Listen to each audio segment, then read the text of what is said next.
Hello, my name is Liene and welcome back to my channel. I'm gonna do my April wrap-up, and that is my Owl's Magical Readathon wrap-up.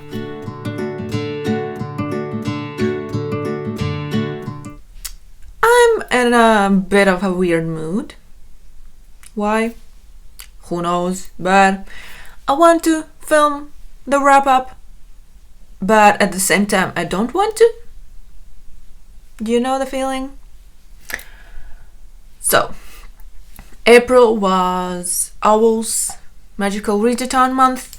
I had a career of trader of magical tomes chosen. I had to read 4 books, and in April I read 12. I finished, I passed all the exams there is, all 12. In the middle of the month, was it in the middle? But sometime during the month I exchanged 1 book. But yeah, I finished all 12 subjects. I read 12 books. So let's just get into this. First I'm gonna show you my,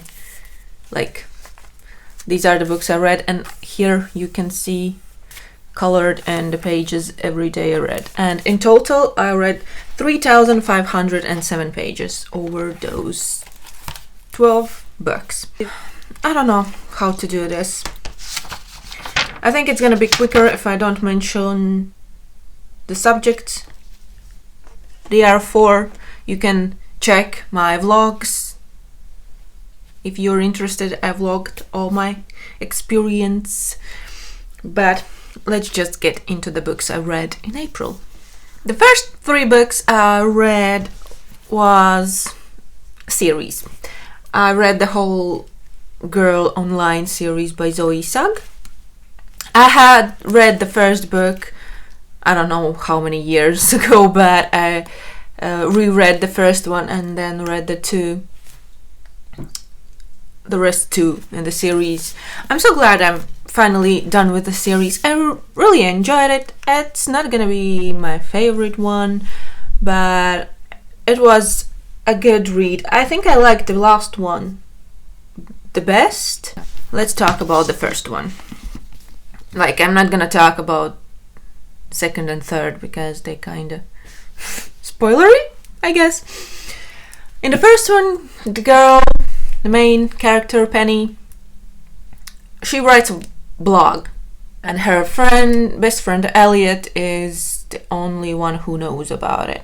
Her parents work in a wedding shop, they organize weddings, and one day they get the offer to organize a wedding in New York, and that's over Christmas, and they take Penny and Elliot to New York.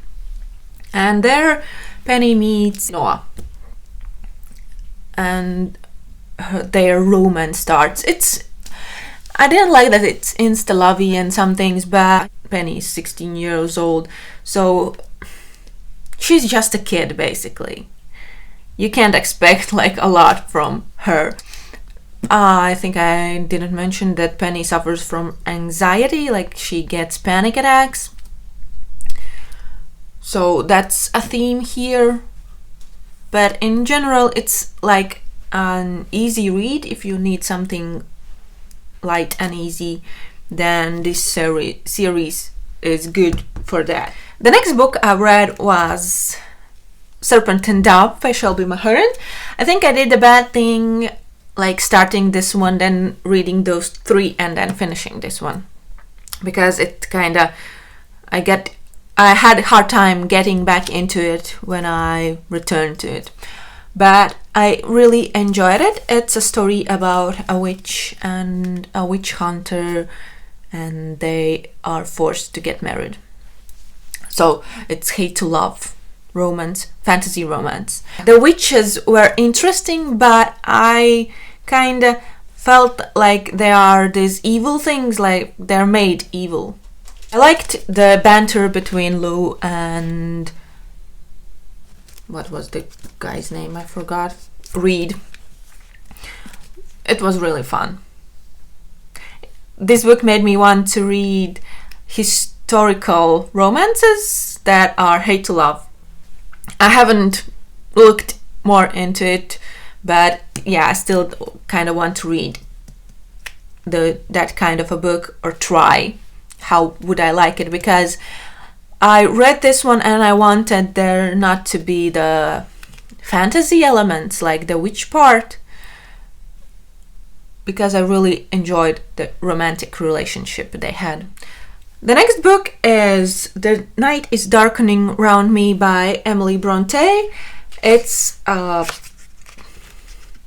poetry collection, kinda. It's the Penguin Little Black Classics. These poems were about death, like they are these dark poems. I liked how the language flow in the poems, but I'm not a big poetry reader, especially in English, because this is like whole-time poetry.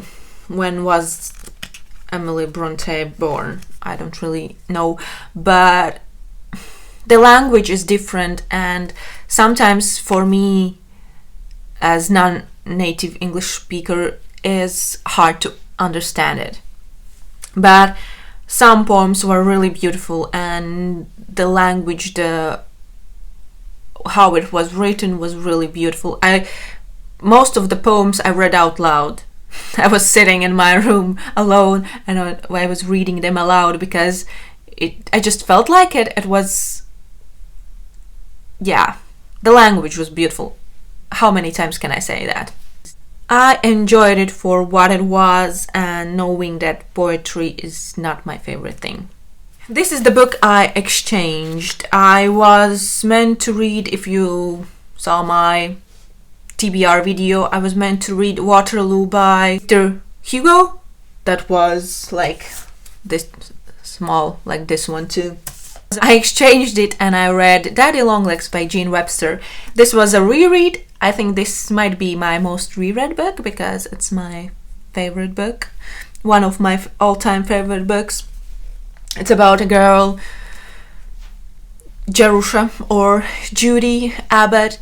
She's an orphan and this rich guy decides to send her to college. All she has to do is write letters to him telling him how she's doing with college. And yeah, it's an epistolary, how you say the word. It's in letters, basically. And it's about growing up. She's 18 when she starts the college, and it's all 4 years. It's about, yeah, as I said, growing up, about friendship, about love, how she learns things she didn't know before. And yeah, it has really like nostalgic feeling for me, this book, and I really like it. The next book is A Curse So Dark and Lonely by Bridget Kemmerer. I did a buddy read with Hilary from Melted Books, and we both really enjoyed this one. It's a Beauty and the Beast retelling. The main character, Harper, gets like accidentally taken to Emberfall, where Prince Wren is living, and he is cursed. He turns into a beast every season, like every 3 months. He like relives that one season over and over again, and all the other part of his kingdom like lives on, but he keeps repeating that season.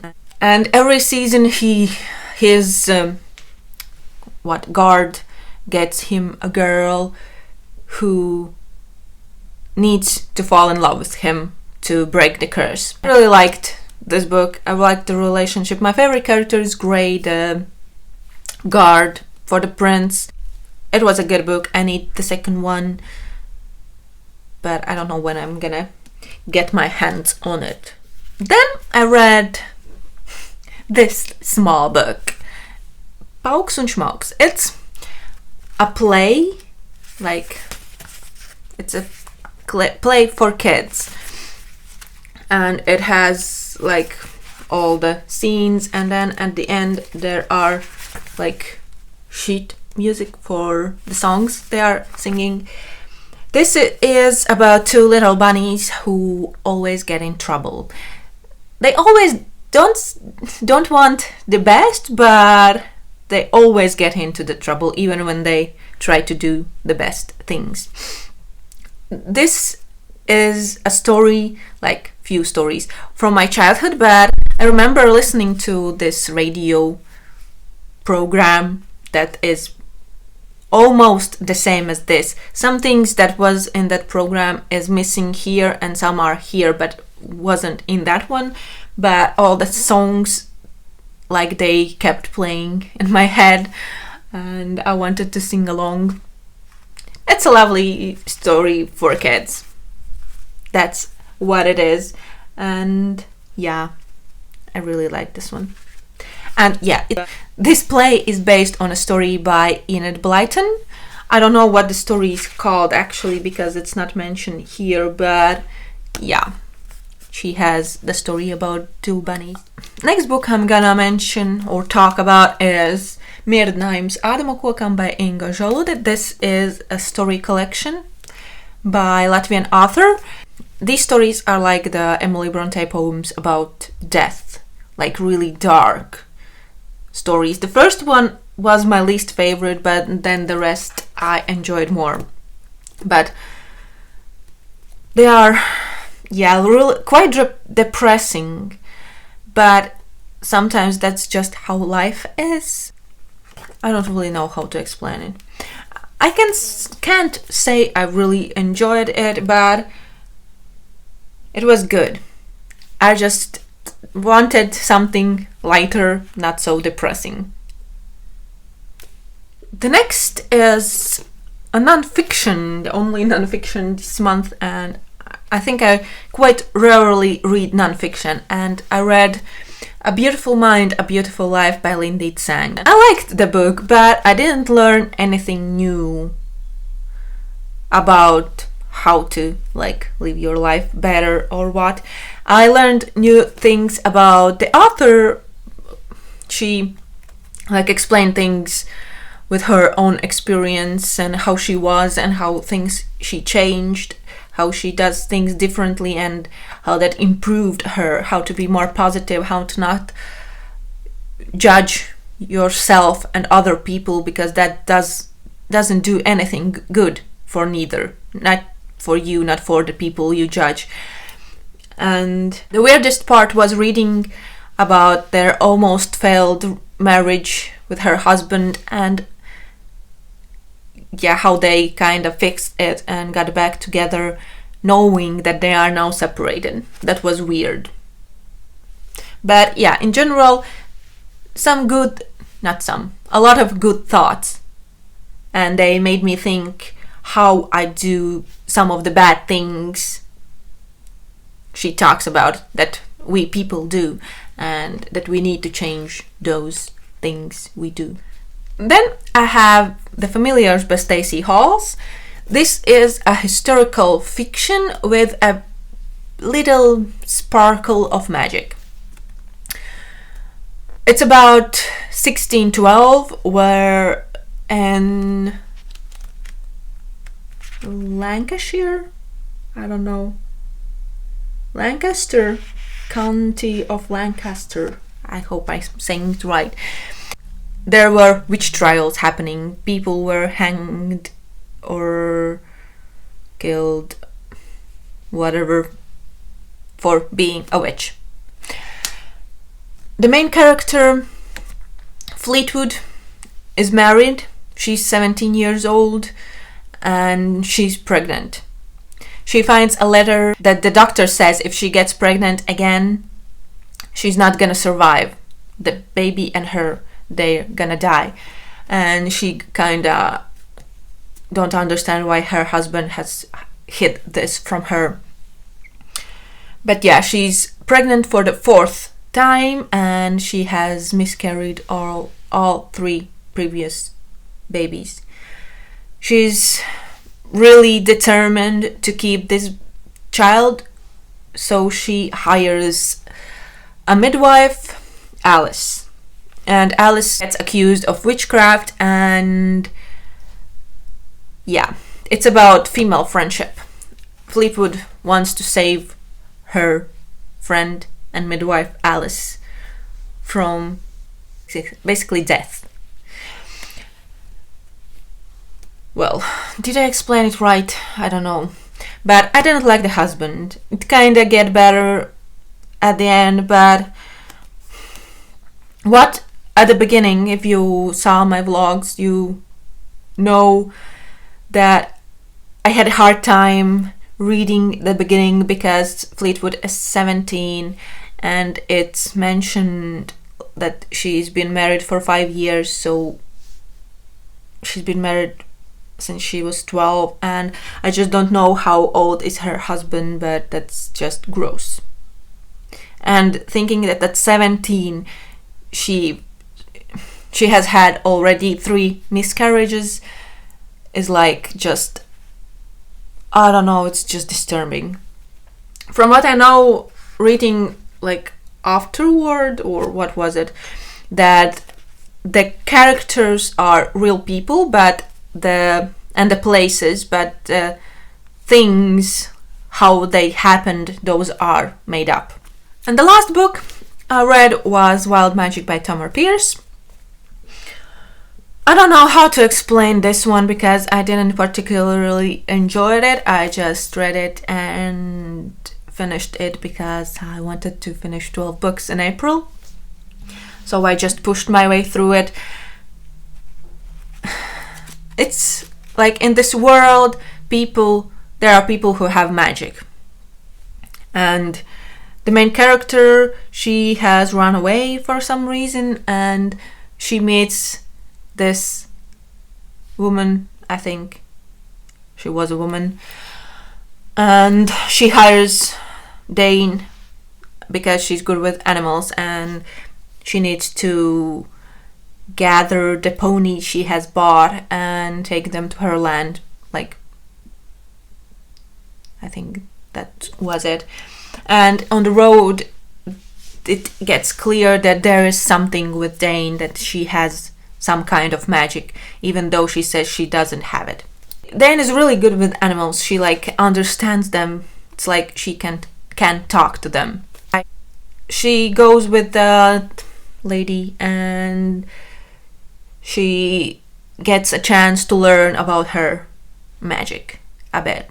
But the story, I don't know what I exactly didn't like it, but I just didn't enjoy it truly. It was like okay, I'm not saying it's bad or anything, but I just don't feel like continuing with the series. I can't say I was even really interested in this book, but this was the wild card, like the random pick for the TBR, so I read it only because of that. I'm done. I think I'm done. These are the books I read in April. 12. All 12 of them. I can't believe I read 12 books. Who am I? But please let me know if you have read any of these books. Did you like them? Do you know something similar? If you have any historical fiction, romance, hate to love recommendations, please let me know. I would really appreciate that because I still want to read those. But yeah, that's gonna be it for this video. I hope you enjoyed it and I see you in the next one. Bye!